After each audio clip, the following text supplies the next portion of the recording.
ঋষিরে, কেউ একজন তোমাকে খুঁজছে। কে রে? জানি না, পেছনের মাঠে তোমার জন্য অপেক্ষা করছে। হাই ঋষি, ভানুপ্রসাদ, এমপি। আমি অজয়ের বাবা। Hello sir. ঋষি, ব্যাপারটা হলো সেমিস্টার রেজাল্টের পর থেকে অজয় ডিপ্রেশনের মধ্য দিয়ে যাচ্ছে। পরে শুনলাম এসবের পেছনে তুমিই মূল কারণ। অজয় ছোটবেলায় পড়ালেখায় অত আগ্রহী ছিল না। আমি তখন তাকে কথা দিলাম, যদি সে পরিশ্রম করে পরীক্ষায় ফার্স্ট হয় তাহলে যা চাইবে কিনে দেব।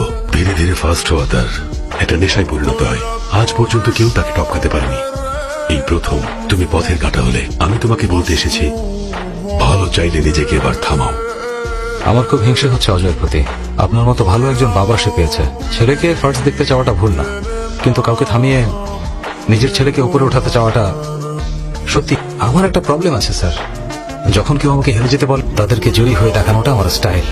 আপনার ছেলে সেই ভুলটাই করেছে, আপনিও একই কাজ করছেন।